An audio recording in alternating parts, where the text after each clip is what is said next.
Hello.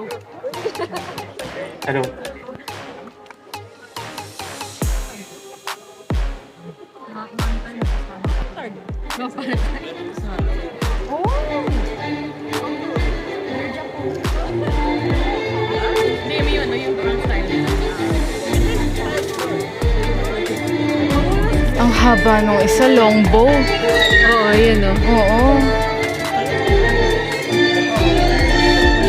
Hello everyone.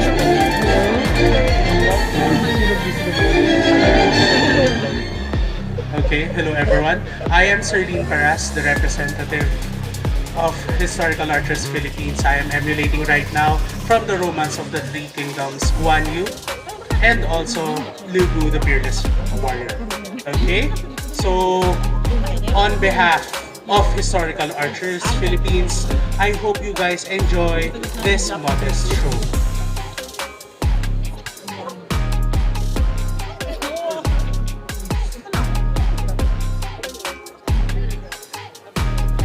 Okay, so let's start off. Archers, you can go back. Okay. So what is archery?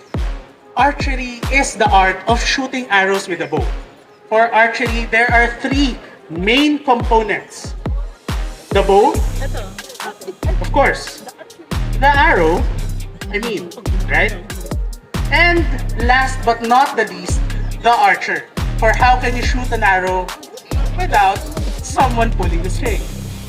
Okay, so I guess that you've seen some things in sports channels, Olympic recurve. You have seen compound archery. So let me just discuss the different styles of archery. So there are four main schools or four main disciplines. First is Olympic recurve. Olympic recurve is when you stand on a shooting line like what you see on TV, and then you use a modern recurve bow. You put all the add-ons, the sights, the stabilizers, the arrow rest, and everything, and you shoot, and you're scored 10-1 or miss. Compound archery is similar.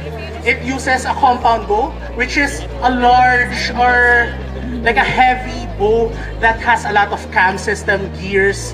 It's mechanized. It looks like something that frankly came up from Transformers. We have bear bow. It is when you take an Olympic recurve bow, you strip it of all its add-ons and all the things that help you make it accurate, and you shoot it instinctively. And of course, our favorite, and I dare say the best, is traditional or historical archery, wherein you use bows from the culture, you try to emulate how they used it in war, how they used it in hunting, and you shoot that style. So, to start us off, what's the main difference? It's a basic difference of knowing where to put the arrow. Either you put it outside or inside. Oh. If you watch Katniss Everdeen or Brave, you know that archers put their arrows here. But we're here to teach you that that's not just the way. So, to start us off, let's discuss the modern traditional bow with Master Iraya and Diane. Good afternoon, everybody. So, despite my appearance and my bow, this is not an English longbow. That would be a war bow with war weights. This is, in fact, an American semi-long bow, 40 pounds, which means it's primarily used for hunting, and that's more of where the modern traditional is going nowadays. It's still closer to what you see on TV, Olympic recurve.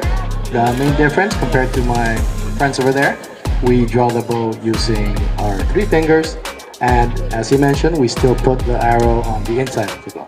So I'm left-handed, so you'll see later it'll be on the right side, and as you can see, also the main difference apart from the other guys is my bow is not symmetrical. It has a bit of a cutout on the bow itself. This is called the shelf.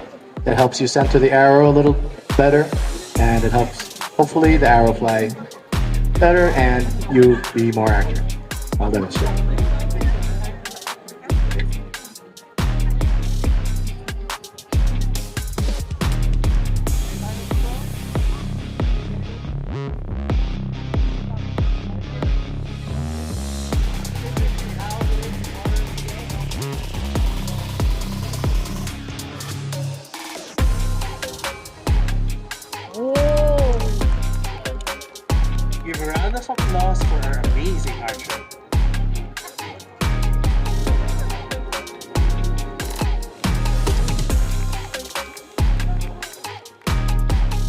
Now, the modern traditional form with 3 fingers on inside of the bow doesn't mean you can only shoot it with a bow with a shell. If your bow and arrows are set up correctly, and if you have good form, you can also shoot it convincingly with an Asiatic bow. The princess here will show you with the Chinese bow. So you can see now, shooting right-handed, the arrows on the inside of the bow, and when she knocks, she will still put 3 fingers under the arrow, and she drops.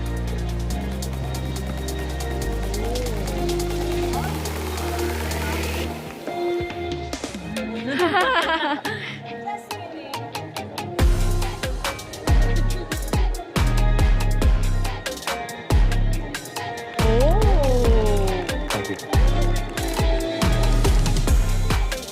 See how much we like to fool around? Because us in HAP, in Historical Archers Philippines, we're like a family. But we're not wanna kill each other. also represent the Philippines in various competitions. And right now we have the Panaan, which will be held in Negros, where we will invite most countries specifically for ASEAN. And we will compete. And right now, those 2 archers and this entire crew right here is your Philippines. Oh, yes! You've seen how Western archers are. You've seen Robin Hood style archery demonstrated by our Robin Hood looking fellow. But that's not the only way of shooting Europe has to offer.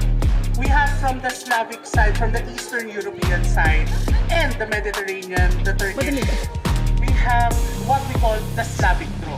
It is shot from outside of the bow, and you may wonder why. Isn't it more accurate inside? Isn't that what they always show? No. The reason why we do it is because we ride horses while shooting arrows. So when you put it there, it doesn't fall off. I love it.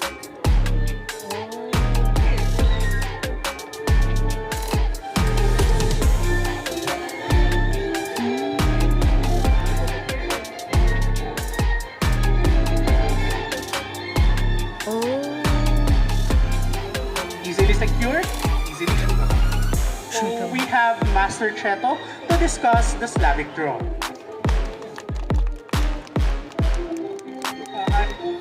First, I want to talk about the bow because Asiatic bows mostly are called composite bows. Also, they're comprised of 5 parts. One being the handle, the tooling, and the ear, or what we call siya, which helps the bow pull the arrow. Pull the string or the arrow. So what I'm about to demonstrate to you is called the Slavic draw. It's used by the Eastern Europeans. It's from 2 books. One of them is called Carantes and Archery, and one of them is called Arab Archery. Bigay nila Galadriel. Parang ganun yung shape niya.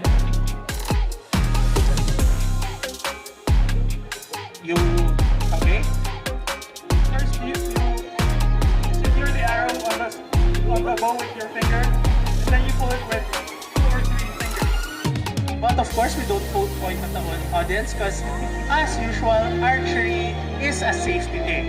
But then again, dodging is optional. Amazing shooting. Looks so good too. Binibenta ko. And look how fast it is shooting. That's another plus. Now I will demonstrate to you what we call Turkish, the Turkish style. So the Turks use a different style of archery. They lock the thumb on the string like this, and secure it with 1 finger. Ayun yung minsan nakikita ko sa mga movie. Or you place the arrow here. Okay. Thumb, finger. And usually we do this with a. So you're pulling the weight of the bow with one thumb, 1 finger, 1 digit. So you have to use proper safety equipment. So this is called a thumb ring. This is leather. But there's also metal ones and bone ones which they will shoot. Remember, always use protection. Kaya sila? I don't know. Amazing shooting. Using 2 different systems in 1 shot. What what can this man do? Woo! One more thing, if you notice, I did a little movement with my bow. It's not like, it's not steady like this. When you release it, you move it, you push it. This is because our bows don't have a shelf, so the arrow is not centered. So we need to get the bow out of the arrow's way. And also, it adds a little push, a little strength to the arrow. This is what we call a Ancestral. So I'm going to say it one more time. Watch carefully the bow hand as he shoots his arrow. Oh, That's ginagawa. wrong. It bounces. That happens. Sorry, that was a whistling arrow, so it's a little broader. With that, I leave you with the next presenters. Okay. So an amazing display of both the Slavic style and the Turkish style. So again, the Turkish, this is pertaining to the Ottoman Empire. If you are a history nerd, you would know that Mehmet captured the Byzantines after the Byzantines in the chat for this. Anyway, so we are done with our European-centric archery. But we're Asians. So let's bring it to the Asiatic styles. You would notice that our bows are sometimes a bit smaller, a bit curved, the recurve that they're talking about, and more compact. I can do a lot of things with this. So to start us off, let us go to the land of girls' generation. The land of Joseon, Korea. which we now call the North and South Korea, featuring Masters Drew and Master Manuel. Ready?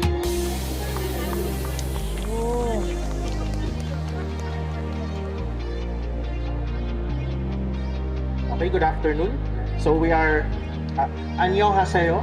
Okay, now that I learned one Korean word, so I will now introduce Korean traditional archery. So what I have here right now is a Korean traditional bow.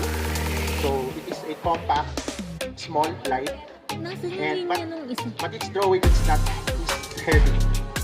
So why is it too small? Because they have to ride on horseback, they have to be ready anytime, and it's easy to keep. So this is a Korean bow without the string. So can you see the curves? So that's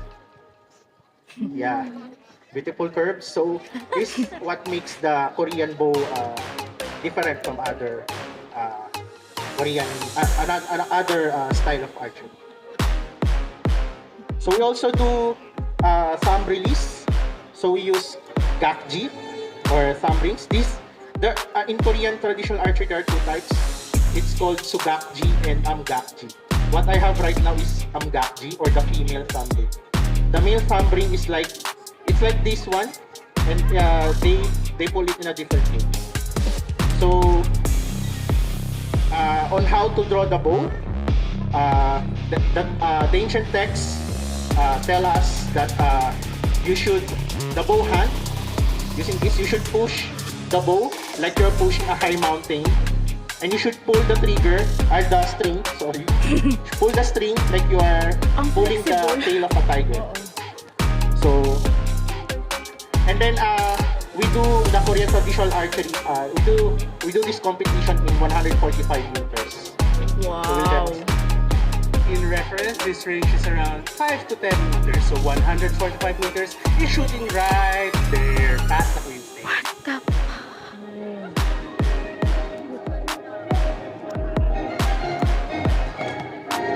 Amazing archery from this young lads.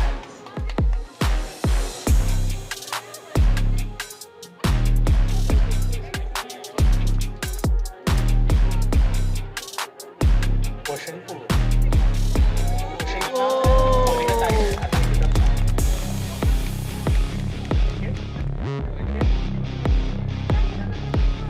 Okay, now that you've seen how the Koreans shoot their bow, maybe not now, but how Jumong and other older similar texts like Scarlet Heart shoot their bows,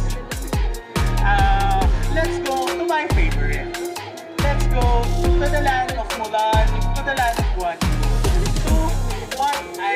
consider my style.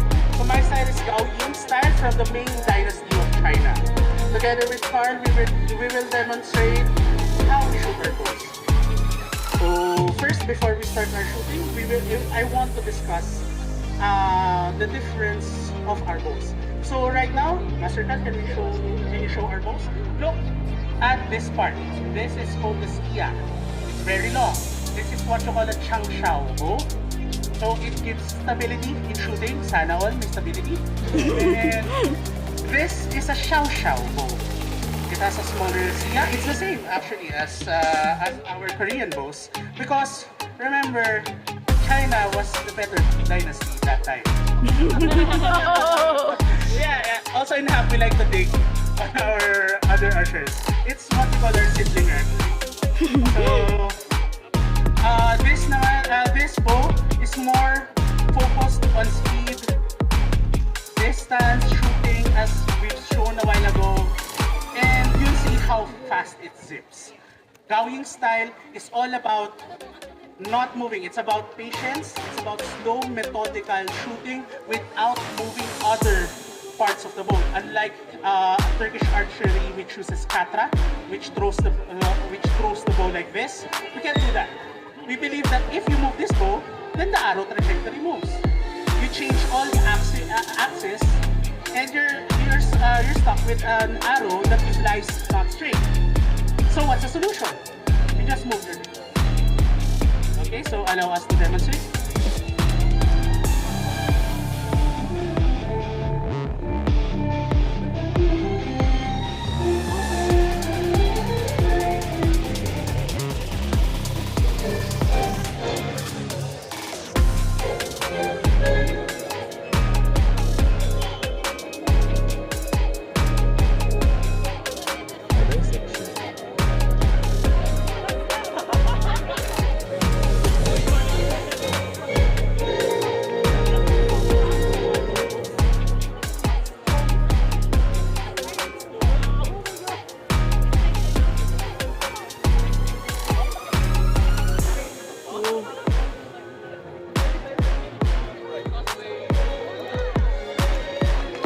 A very stable and perfect shooting style.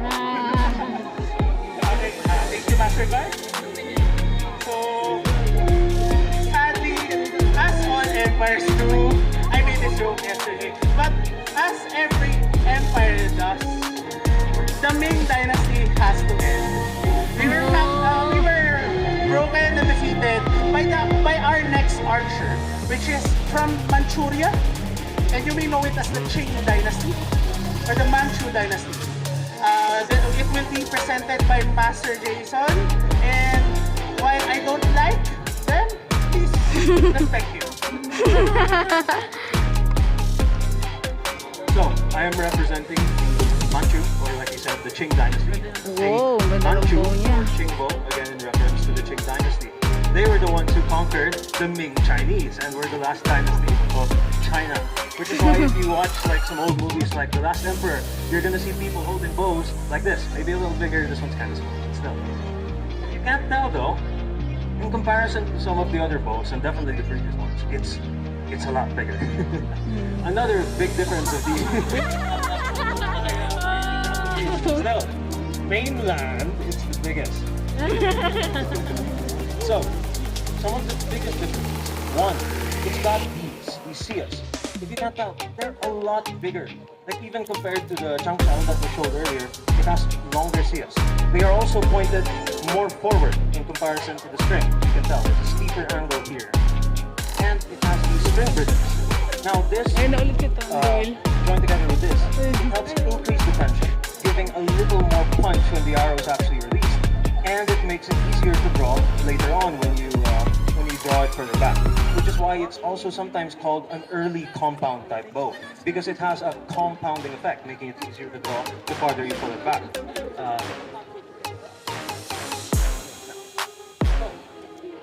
Because of that, because of the length of DCS and the length you can pull it back, it needs to use very long arrows.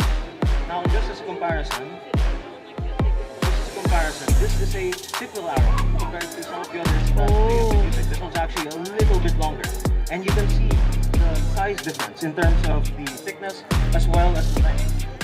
This means that it has much more weight in it, making it have higher momentum, higher energy. So it won't be quite as fast, but at short range, it's Ano na very, yung very taas na deadly. power. Yan lang mga archer. That being said, one last thing. It's also a tumblerly style. The Manchu ring is a little different from some of the others because it's a straight up cylinder. It has a few advantages. One, you don't need to adjust it, make sure it's centered because it's a circle. It's always just a shoot. Second, because the string hooks here, there's less distance for the string to move, and thus the releases are snappier, they're cleaner. But one last thing though, I have not mastered using these, so I'm just gonna use the ring like that. It's definitely, it's a little more difficult to use, so yeah. For now, one of these. One last thing, this is technically considered a war bow. War bow meaning any bow that has a draw weight of over 80 pounds. So, I can brag at least about having the heaviest one. In comparison, our bows are ranging from 30 to 50 pounds. Mas bigat pa rin. I want you to listen at his bow at his bow and arrows as it impacts the target.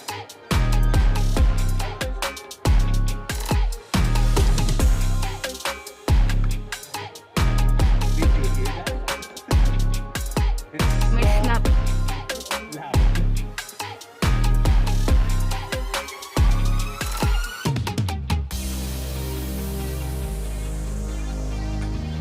Oh. There was one anecdote. A Manchu shooter shot a rock, and we checked if the rock was okay.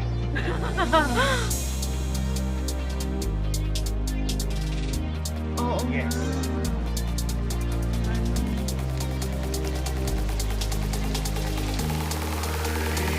That's an 80-pound bow. Wow. Okay, so now that we're done with our Chinese shooting, we go to perhaps the most elite style of shooting there is from the land of the rising sun. Taiwan, no joking. From the land of the rising sun, Japan, we have Judo, the way of the Japanese bow. Here we have Christopher San to discuss what Kyudo is.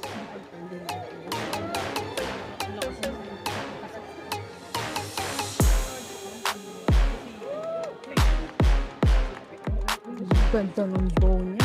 Hello po, good afternoon everyone. I am Christopher Castro and I am a member of the Judo Club Philippines based in Makati. And just last year, I just passed my Dan examination here, so I am a first rank Dan, a Shodan in Kyudo, which is not saying a lot. And then we've seen all those various and about techniques that you're shooting the thumb ring, but as you can see, mine is very, very unique. For example, I also drew a thumb ring. However, unlike thumb ring, we use gloves. It's called a yuga ring. It's actual deer skin. Cost me a lot. In Japan. Then, and most glaringly and most obvious feature is our really, really long bows. These are 2.24 meters. And other than really long arrows, we use the overdraw method, which we draw past the ear, which I will demonstrate now.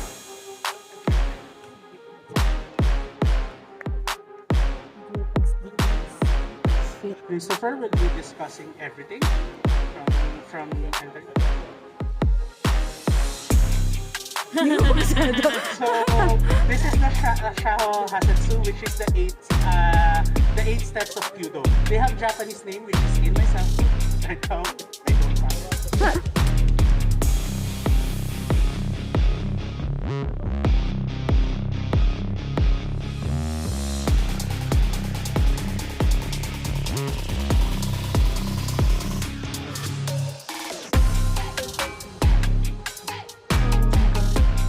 That is so big.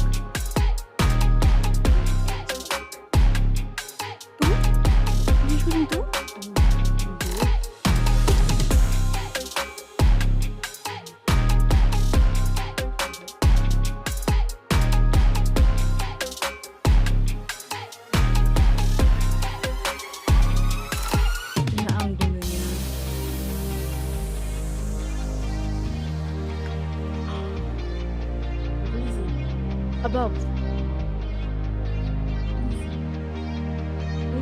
Ayun, basta.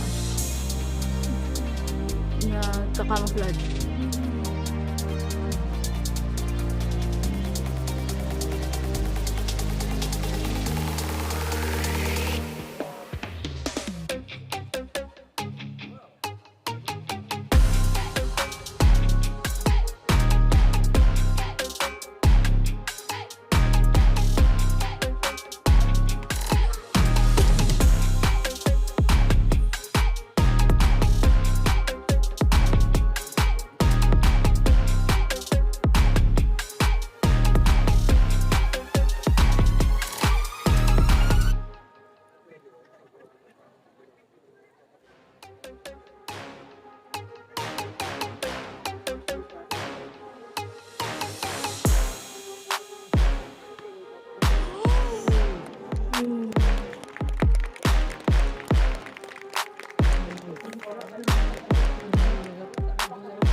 It is actually required that Fyodor is supposed to be silent. And as you can see po, emphasis is in ceremony and ritual. Unlike other martial arts dito, those ones are revived. Ours are continuous lineage ever since the Middle Ages. And one of the reasons why those ones are revived is because Japan was a big hand in killing them all. Sorry. That's why. Paradoxically po, I have the weakest poundage actually. I only draw in 11 kilos. That's only 25 pounds. And since ang emphasis namin is on form and technique, we don't really have much use for martial or how do we say penetrating power. And unlike other world archery rules, we don't have a scoring system. It's only hit or miss, and our ranges are from 28 meters or 60 to 70 meters. Those are our ranges. And with that thought, thank you for listening to my big introduction on Kyudo. Okay, so while our archers get ready, you've seen the different styles of archery. But of course, this is a battlefield technique. This is martial archery. We are expected to shoot in any position, any situation, any style. So we are going to introduce what we call the half shooting. So for our first martial archers, it is shooting while standing, shooting while kneeling, and shooting behind. Oh! Because when you're riding a horse, Ah, yeah. here, and you do a feint retreat, as seen by the Mongols, or as demonstrated by the Mongols, you can just make a horse retreat backwards, like a moonwalk, right? So you let the horse go forward, point back, shoot.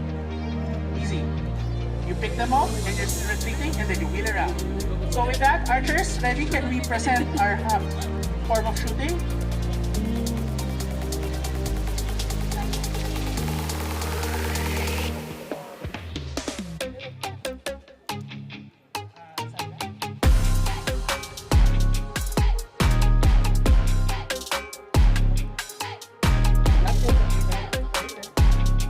Archers ready?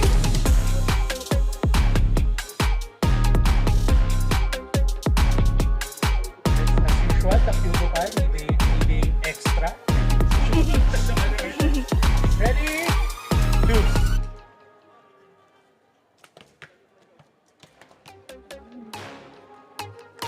You can see them kneeling, some turning back already. As I said, from any position, any angle, we can kick.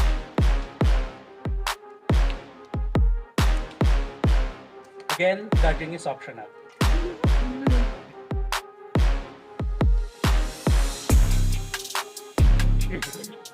Yeah, Kyudo is not allowed.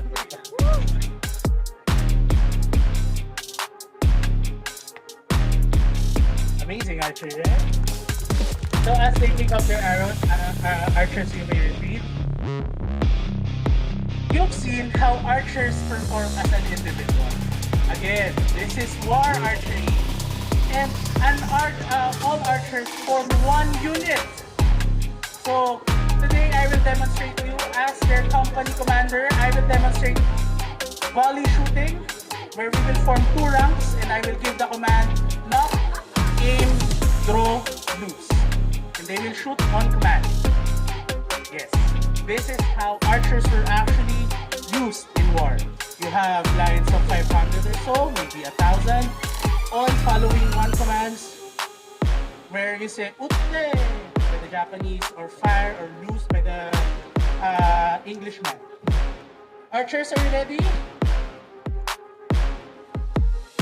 Pag ano si LBC. Ah, okay. Archers, form two ranks now.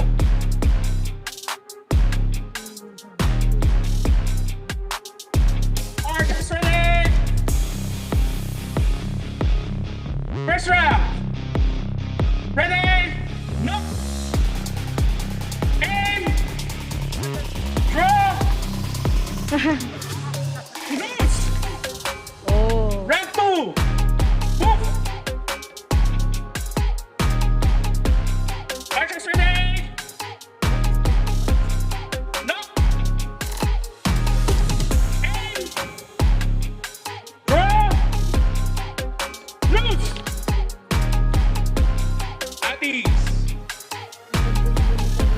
Easy, right? Even one shot goes. Syempre, sometimes an archer loses their nerve, and that's what starts the orc invasion.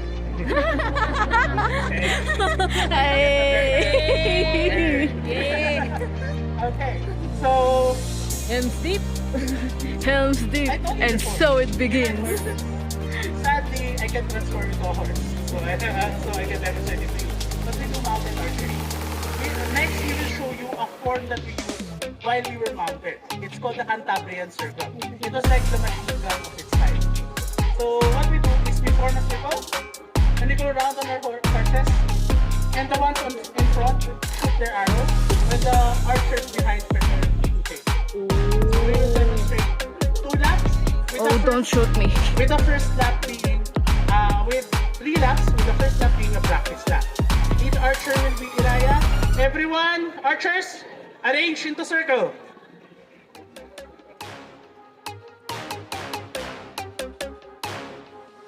Archers ready? Move! Oh, I see. You can maintain rate of fire, but giving enough time for the archers to move. Iraya will be preparing. Okay? This will be your shooting lap. Iraya first to shoot. Fire at will. Oh. Oh. See the coordination needed to shoot that way. You're moving, and if you miss your time, you can just go back. You lose the formation. Galing. Ang ingay nung bow nung ano. So done. Good. You've seen the different styles of archery. Was that fun? Yes. Sadly, we cannot ask people to shoot because we already lost arrows to the back. We call that offering to the gods. And arrows are expensive. So, how will you start this hobby? Or this art? It depends. If you personally would suggest going all in the historical side, I myself was a pandemic archer, and I started now I'm competing at the international. Wow. Wow. So you can paradoxically, yeah, art here is the cheapest. So if you want to start archery, we may not be available always. You might have to ship some of our stuff, but it's still cheaper than the other types of archery, Bebo, Olympic Recurve, especially compound. So we're very still cheap. So with that, I hope you enjoyed our demonstration. And oh yeah, so we want to send you, since this is our last day demonstrating on here, we want to show you our use of the visiting body and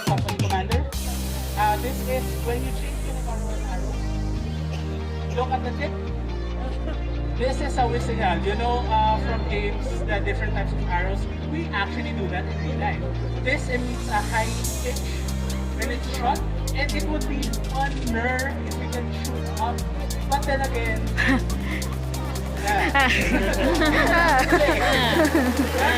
Russian roulette. so again, nothing is optional. But yeah, we will show you how we shoot, and I hope you enjoy the sound that it makes. We use it for hunting, to scare off others, and to also signal. You also signal from outside. You can shoot it to somewhere and signal that company charge there for the cavalry because it's so loud. So they're going to they're going to do a staggered shooting. Okay, starting from Carl. Carl. Wait lang. Archers ready. Fire at will.